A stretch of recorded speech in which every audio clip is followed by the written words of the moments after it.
Leach back here in beautiful South Beach. What a backdrop for a conference. We're at Future Proof Miami 2025, and I'm joined by the incredible Leach Agosto, Director of Product Research and Strategy from Global X ETFs. Great to see you. Thank you so much for having me. I mean, how are you feeling these vibes of this wonderful Future Proof conference? It's literally outside on the beach.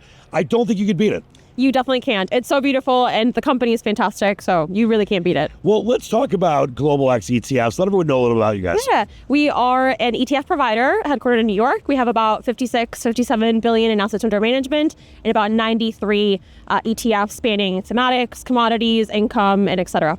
Let's talk about thematics. It's obviously a very interesting time we're living in. A lot of market volatility. We got tariffs on, tariffs off. We got crypto as a space, big asset class these days. Talk about the themes you believe are getting interest right now. Yeah, there are a few, and they span the gamut, right? When we think about, for example, infrastructure, it's still somewhere that we continue to see interest from our clients. It is something that we believe has bipartisan support, and we can see it in our day-to-day in terms of the need for increased sort of funding for infrastructure, not only in the U.S., but beyond. We have a couple of products there, PAVE, iPAVE, that again, we believe are significantly of interest right now in this market environment. We also have areas like, for example, artificial intelligence with our product AIQ, the largest artificial intelligence ETF in the United States.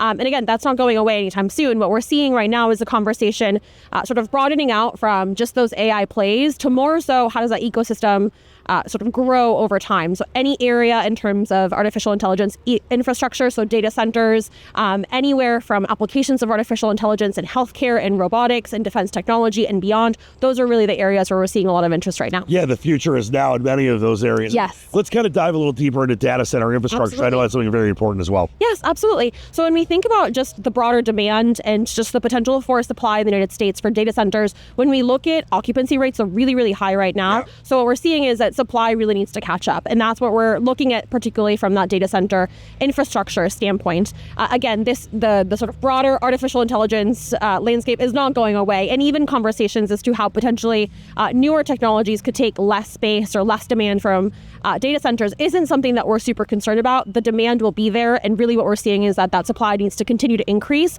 to meet that demand. Again, we're talking about sort of applications of artificial intelligence in every sector of our world. And that's not going away anytime soon. And I'm glad you alluded to, bipartisan support, because we're obviously living in very volatile political times. You get a little much, a little crazy.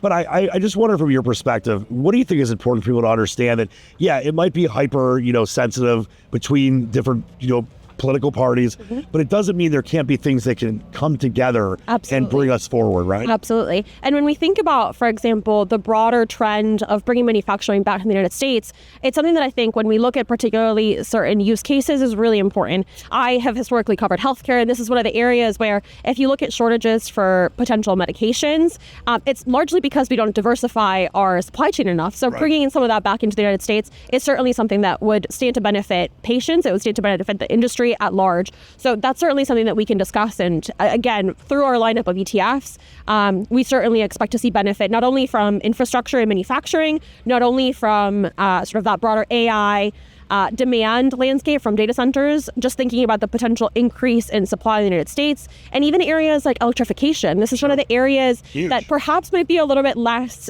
sort of noticeable when we look at the potential for data centers to come into the United States, increasing demand for artificial intelligence. When we're talking about things like, for example, electric vehicles, everything needs to be powered. So how do we have a grid that is sustainable and is able to meet that demand as well? That's such an important point as well. Listen, I know we all wish we could see into the future. We'd all be a lot richer and happier, maybe. But spin us forward 2, 3, 5 years. How do you see things, working out, and how do you see, Global X ETFs fitting into that? Yeah, absolutely. So when we think about thematics at Global X, we're really targeting structural changes in the world as we know it. So when we think about artificial intelligence, perhaps a little bit more mature, because right now we're already seeing it very tangibly. We might have themes that are a little bit earlier in terms of maturity on that S-shaped curve of adoption. Sure. Areas like, for example, genomics or humanoids, a little bit earlier in those phases. But again, we believe that the trends that we're already seeing materialize today will, if anything, feed into those that are currently earlier stages in maturity or adoption. This is something that we're seeing in terms of just how themes converge. They're increasingly converging. So when we talk about artificial intelligence, it has impact into data centers, it has impact into infrastructure, it has impact into healthcare. It really touches every sort of subsegment, at least that we cover. And what we're seeing is that convergence is increasing not only in AI, but beyond that as well. So We do have ones that are a little bit more mature, and we're already seeing them right now play out, but we do believe that that'll also feed into those perhaps less mature themes as well. Basically, it's a great time to be alive. It is. It is. Sure. And it was wonderful talking to you, Agosto. You as well. Thank you so much for having me. Of course, Director of Product Research and Strategy for Global X ETFs. Thank you so much for your time today. Thank you so much.